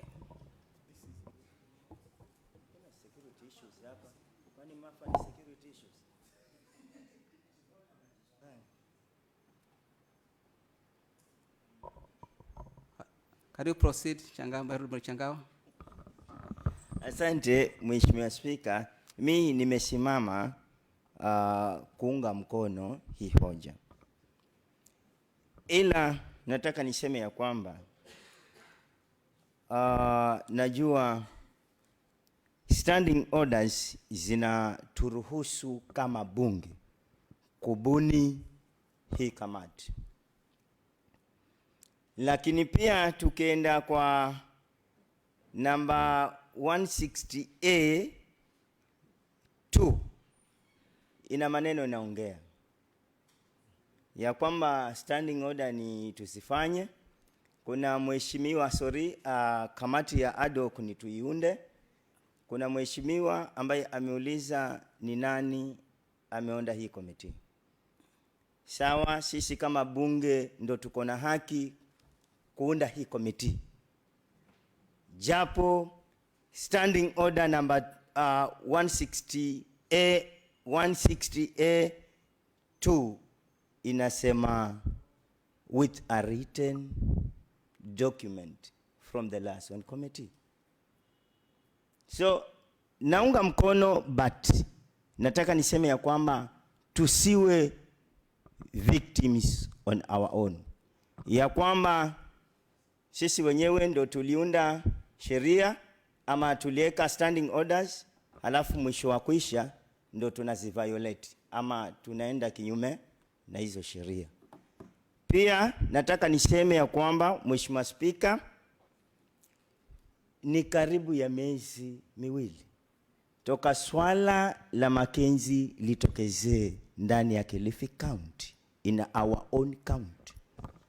As MCAs, kama MCAs ama kama viongozi wa bunge hili, inaonekana kuwa aibu tena kubwa sana kama mjadala huu umeingia kwa bunge la kitaifa mjadala huu umeingia kwa Senate, lakini leo hii ndio wale waathirika wenyewe wanaongea swala hili. Inakuwa pia ni aibu kwetu. Tulikuwa watu wa kwanza kabisa kwa mstari wa mbele kuhakikisha jambo hili tunaliangazia kabla wale wa Nairobi wafike. So nataka niseme ya kwamba nimesimama kuunga mkono kwa sababu tumechelewa. Kama ni tufate venye ile standing order venye iko, tumechelewa. Honorable member who is on the floor, please. There's a point of an intervention from Tatu Hamis. Asante sana Bwana Spika. Ilikuwa naomba kwa mnenaji ambaye yuko kwenye sakafu, amesema kuwa hii komiti labda sikumuelewa vizuri, lakini kulingana na vile alivyosema, kulingana na standing order yetu ni kwamba hii kamati iliundwa na liaison committee. Mimi ni mmoja katika liaison committee na sikuhusishwa katika kuunda komiti hii. Asante Bwana Spika. Asante Mheshimiwa Spika, nataka kumfahamisha asiniwekee maneno kwa mdomo wangu. Yale niliyoyasema ayabebe vizuri. Naunga mkono kuundwa kwa kamati hii kwa sababu ya muda, lakini nasema sisi wenyewe tulieka standing orders, na sisi wenyewe ndo tuna violate standing orders. Kwa hiyo sijakwambia ya kwamba kama member wa liaison committee umehusika. Nimesema hakuna written document kutoka kwa liaison committee. Kwa hivyo nipate vizuri kama ninaongea. Asante. Honorable Brown Safari.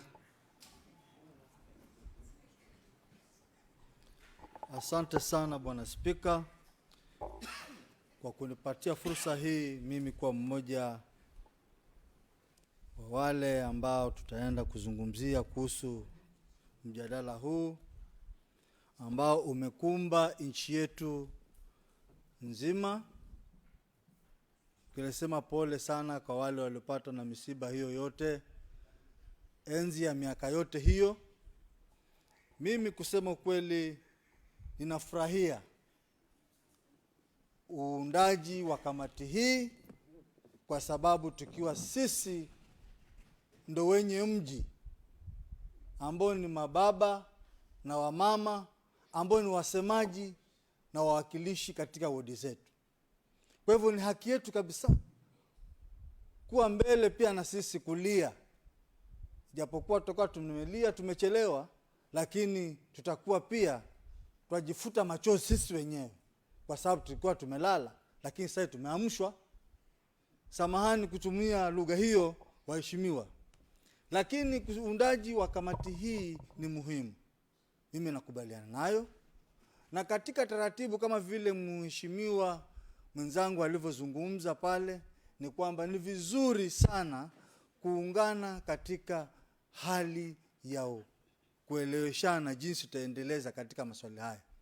Kusema ukweli, masuala tata, masuala ya dini ambayo yanakumba katika hii sehemu yetu ambayo tumeipata. Na kusema ukweli, sisi ni lazima tuwe tayari kuhakikisha kwamba tunaendeleza katika masuala haya. Kwa hivyo mimi nikiwa nimesimama hapa pia naunga mkono, lakini tufate taratibu ambazo zitakuwa ni taratibu ambazo hazileti shauku. Na ninaamini kwamba tunapoenda kutetea watu wetu katika hali hii ambao wameipata kuanzia wakati huu, kusema ukweli tutakuwa tunafanya la maana kama viongozi, na pia tutakuwa pia tunatetea nyumba yetu kuwa jambo la maana. Kwa hivyo ndo maana unaona Mheshimiwa Spika, kuna hali tetesi fulani za hapa na pale kwamba kama watu hatuelewi jinsi mambo haya vile itakavyoelekezwa. Ninaamini kwamba baada ya muda huu tutakuwa tumepata jinsi gani tutaelekeza janga hili ambalo tuko nalo. Kwa hivyo nasema asante kwa muda huu ambao umenipatia, na ninaamini kwamba itatekelezwa katika taratibu ambazo zinafaa kulingana na standing orders ambazo ziko pale. Asante sana. Thank you. Honorable Moses Fra. Thank you, Mr. Speaker, sir, for giving me this opportunity. As much as I don't oppose the motion before us today, I kindly ask for adjournment of this motion for amendment. Under Standing Order 50B. Mr. Speaker, sir, this committee was formed not following the right procedure. So we don't have any business whatsoever to discuss a motion which did not follow the right procedure. As much as it is in order for us to debate about the Shakahola issue, but I think we need to follow the right channel so that we can debate it in the right manner and come out with a conclusive decision which is going to be a good one for the whole of Kilifi County. As much as I respect the motion mover, I'm also seeking for the adjournment of this motion. Thank you very much, Mr. Speaker, sir. So I call upon Madam Mary Ndazi Maneno to support me on the adjournment of the motion.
Mr. Speaker, sir, kindly confirm to me if at all have captured mine.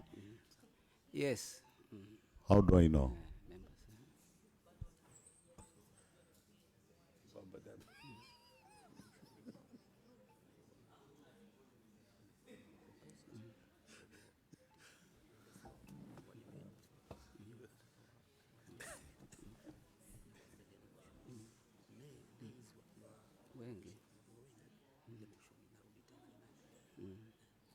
Okay, so now the members, the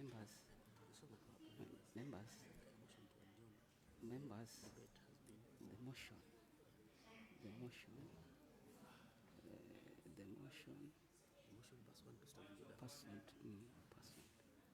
pursuant to Standing Order 50B has been Mosafra, seconded by Mary.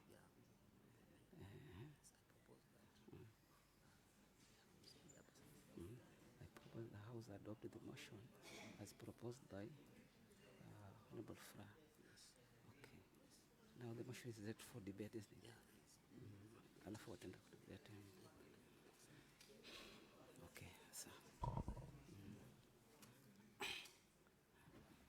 Honorable members, according to the Standing Order 50B,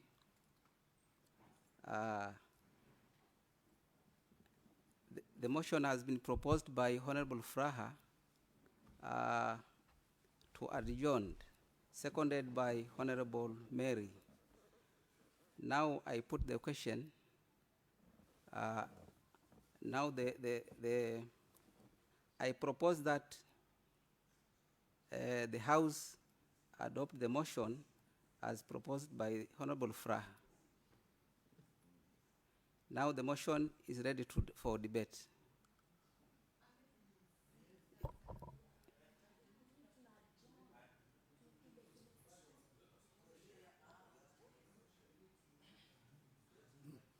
Yeah, it's okay.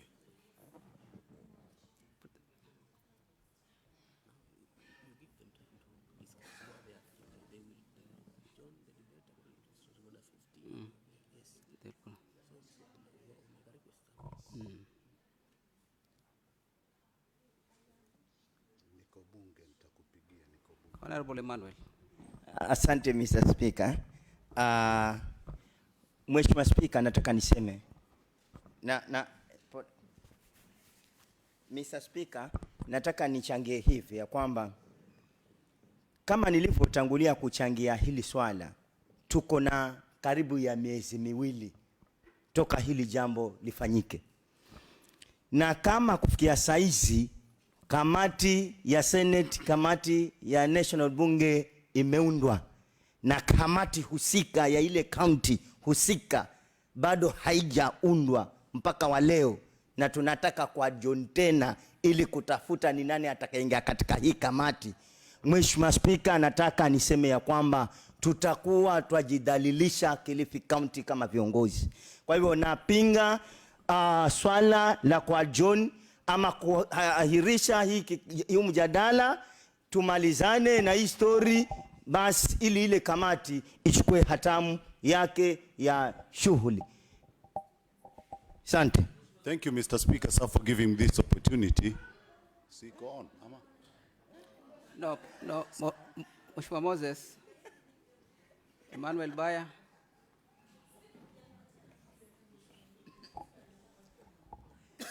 Honorable Speaker, I need your guidance here because Honorable Kea has proposed the motion to adjourn and it has been seconded, but you have not put the question to seek the opinion of the House. Either they all agree or disagree. No, before we debate, Point of information. Before we debate, the question has to, the House has to agree. Yes, I stand to be corrected or to be informed. Honorable members, yes, I've given you as a time to discuss whether you need the motion to be adjourned or not. Then after there, I'll just put that question. Oh, thank you. Yes. Thank you. Thank you. That was the guidance I was seeking. Yes. Honorable Speaker, I want to admit that as I stand, I'm divided. But I want to honor this House for the few comments and also see the good motive of the committee that needs to be formed, because I understand it is not yet formed yet. And if it is formed, there are some questions. This is still a proposal. It has not been formed yet, if I'm on the right track. I want to remind this honorable House that just most recently we have passed motions, And the motion that is before us is as much important as the other motions that have been, like e.g., the motion of lactation, where we need to make centers for, to build lactation centers in this Cliffy County for breastfeeding. The motion of capitation. All these, and this motion, all these motions will need resources, Honorable Speaker, sir. We need to have priorities. We need to have priorities. And if we are to give priorities in as much as how we would wish to utilize our resources, then I would advise, or I would give my honorable members, I would suggest that we are not approving this committee just because of the resources that we are constrained. Because the county government, we have already accepted, or we have already approved a very pertinent motions that are now becoming bills, like the lactation, the capitation. And once we approve this one also, it will, where are the resources we are going, will be from? Honorable members. And if we are also to make or to approve this, the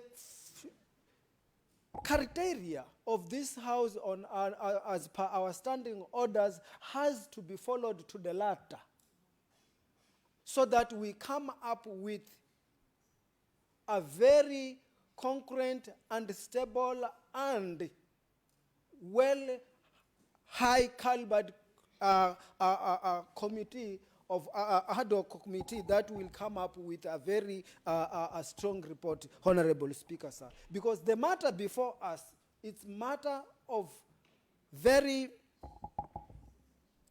deep sorrow and grief that we need to follow with a very serious matter, but with accordance to the standing order, to be the law on how the ad hoc committee has to be formed, to be followed. As we all mean well, we need also to stand to understand where are the right way to move our priorities, Honorable Speaker, sir. I stand, as I have said, divided, because I see how both important, but as far as constraint of resources, I would say we should not approve this motion. Thank you so much. Thank you, Honorable Member.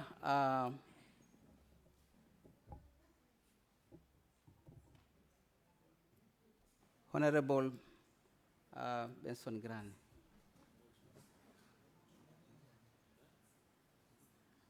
We are debating on whether the motion should adjourn or proceed.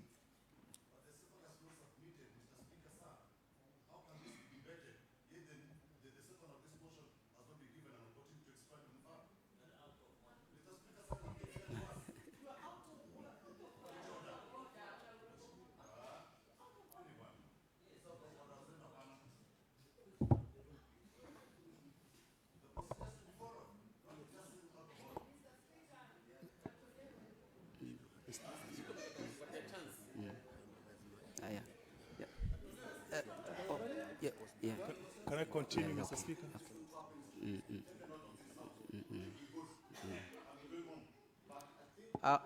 Honorable, Honorable Care, you are out of order, please.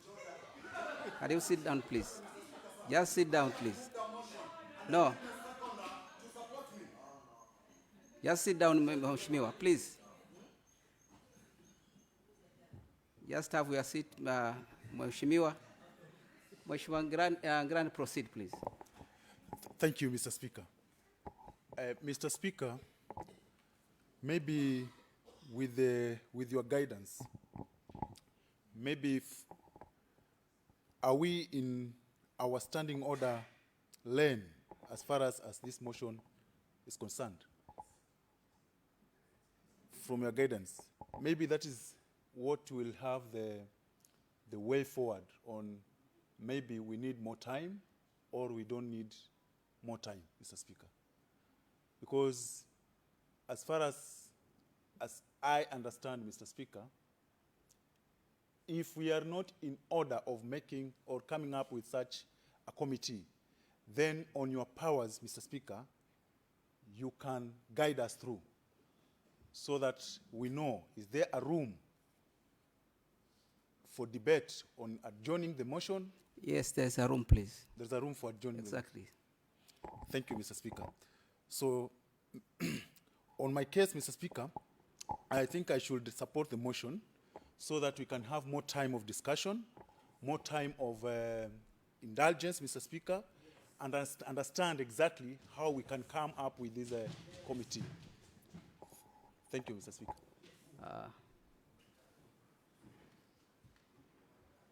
Honorable Mambire. Thank you, Mr. Speaker. I will stand and seek your guidance on the same motion. Maybe the member who has requested for adjournment due to amendment, he tells us what is wrong with the motion. What amendment does he want to bring? Does he want to bring, or do we need to discuss about the names? Or are we not ready for the motion itself of forming the ad hoc committee first? If we get to know that, then we can discuss whether the issue is the names or the issue is the motion itself. Kindly guide us, Mr. Speaker.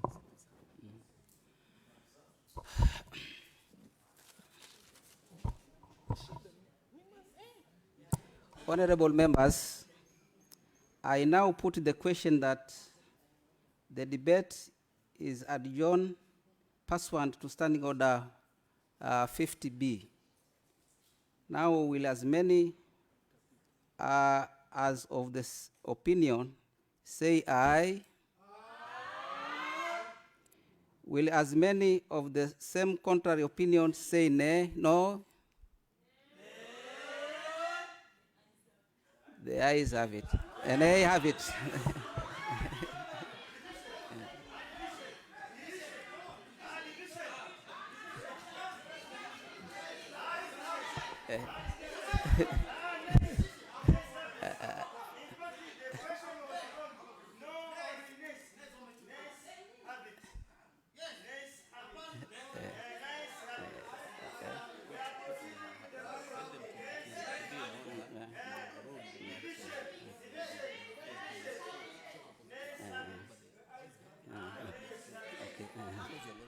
Yes.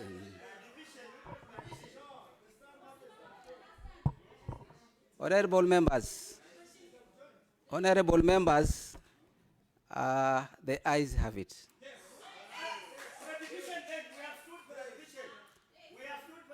The ayes have it, please. The ayes have it. Now, okay. Honorable members, let us take our seats, please, honorable members, please. Okay. Now, since the ayes have it,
Because there is a call for a division, now we are going to vote to determine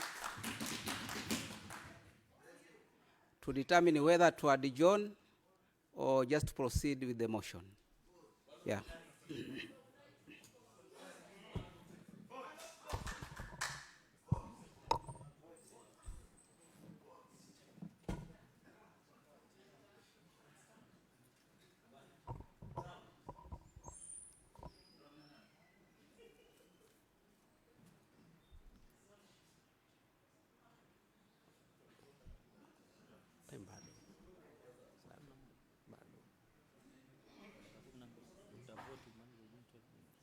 Sinawaita tu majina.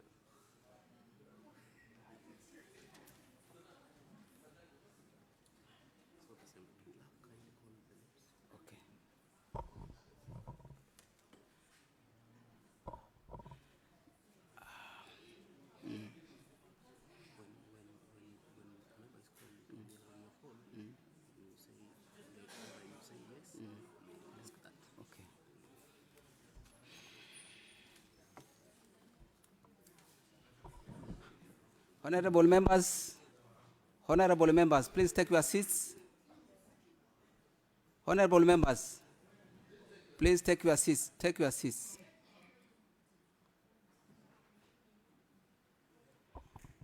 Now, Mr. Clerk, as I've told you, members, we are going to vote. Now, I urge Mr. Clerk to read names of all the members who are here, one by one.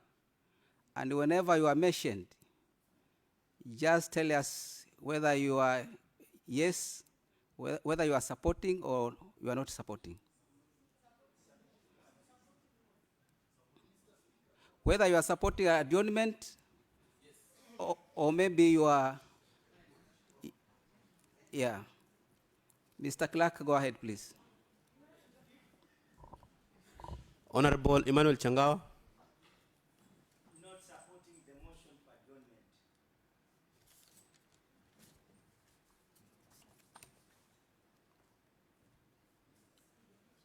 Honorable Samson Zia.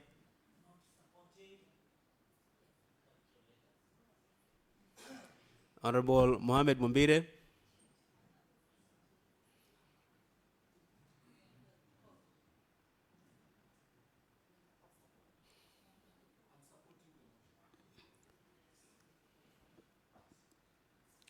Honorable Mkumbi.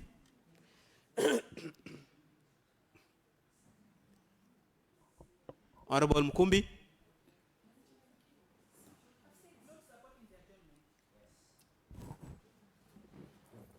And when you are mentioned, please, honorable members, put your request here.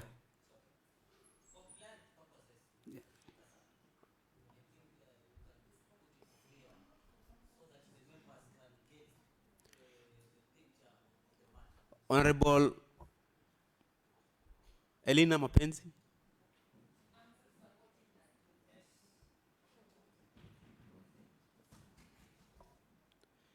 Honorable Faith Kia.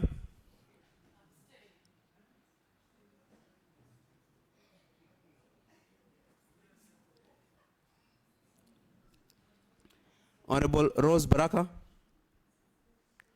Honorable Rose.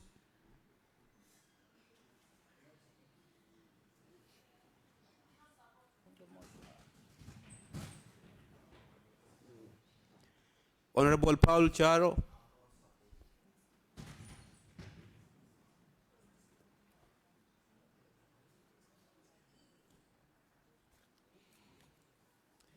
Honorable Agnes Sidi.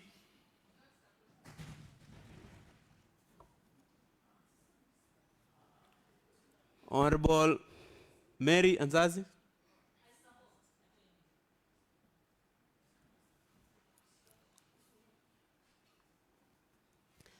Honorable Lilian Vijendero.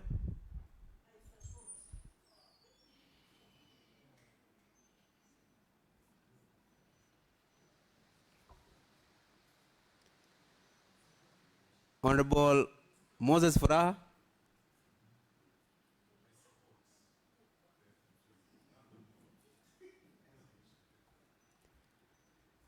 Honorable Sophia.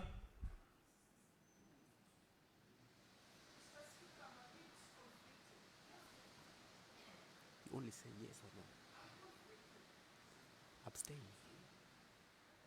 Abstain. Put your intervention, please.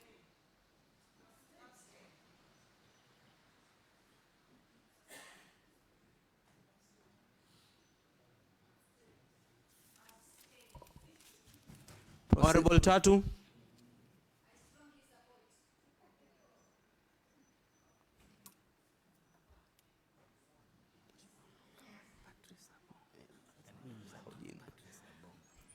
Honorable Patrice Abang.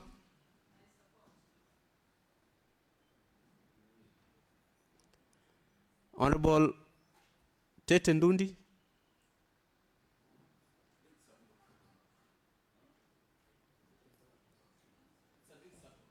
Honorable Koki.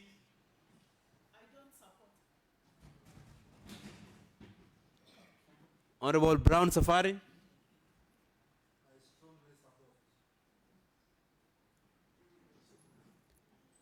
Honorable Edward Zero.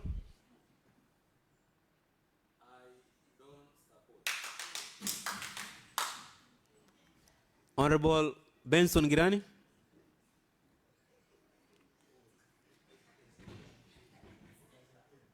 I don't support Mr. Speaker.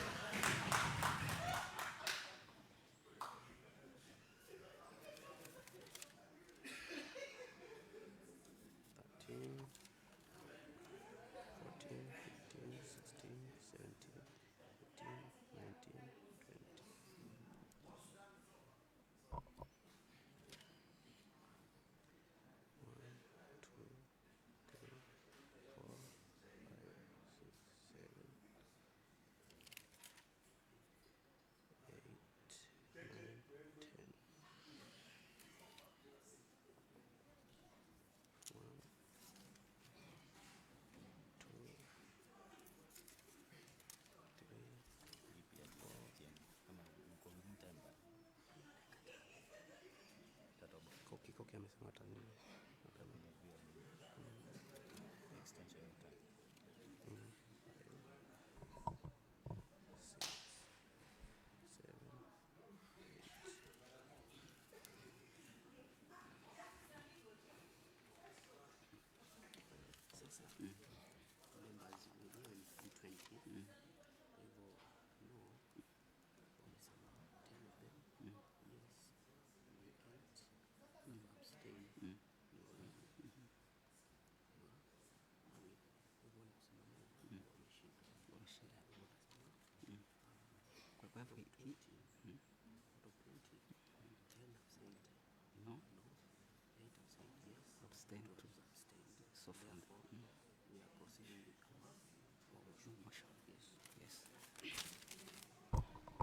Honorable members, we have voted. Total number of honorable members in this floor are 20. 10 have said no. 8 have supported, say yes, and 2 have abstained. Therefore, members, we shall proceed with our motion. Thank you.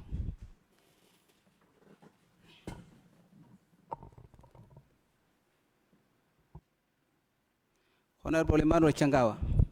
Asante Mheshimiwa Spika, kwa sababu hili swala tulikuwa tumelijadili toka mwanzo. Mimi naomba tu ya kwamba bado nasimama kuunga mkono na ninaomba tu tuulize ile swali Mr. Speaker ili tumalizane. Thank you.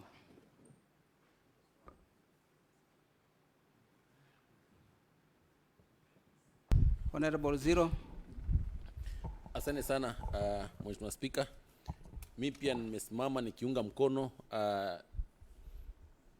hii motion kwa sababu Mheshimiwa Speaker, ni aibu sana kama wajumbe wa Kilifi.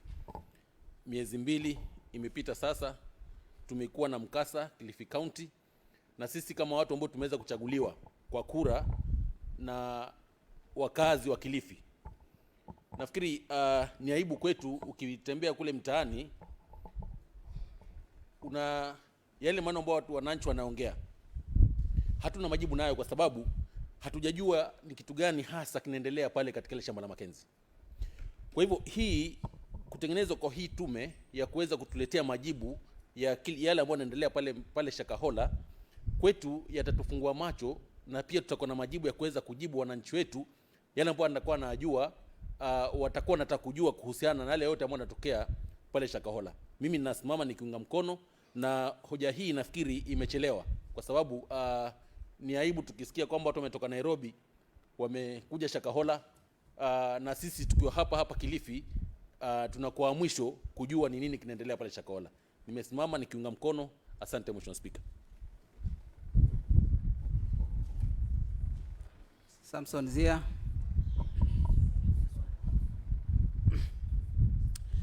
Mheshimiwa Speaker, nakushukuru kwa nafasi ambayo umeweza kunipatia. Mheshimiwa, kwa sababu ya wakati na kuomba uweze kuuliza swali. Asante.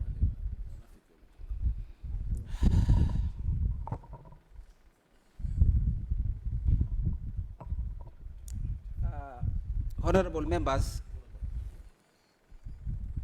I want to call upon the move of the motion to respond.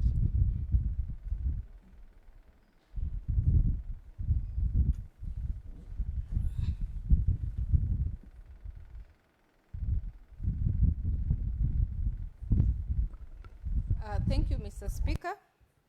I also want to thank the honorable members that supported this motion. I think this ad hoc committee is long overdue, and the fact that we are more affected as Kilifi County, it is very apparent that this committee takes center stage in this matter. So I want to, once again to say thank you for your commitment, and let's work hard and ensure that we bring a proper report to this House. Thank you.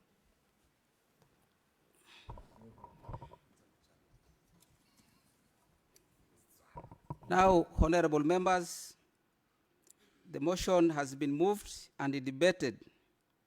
I therefore put the question that this House adopts the motion as moved by Honorable Agnes Sidi. Now, will as many are of the same opinion say ye aye? And will as many of this as a contrary opinion say nay? Aye, the ayes have it. Honorable members, please, honorable members, being there no other business for now, this House is adjourned till tomorrow, 2:30 p.m. Thank you, members.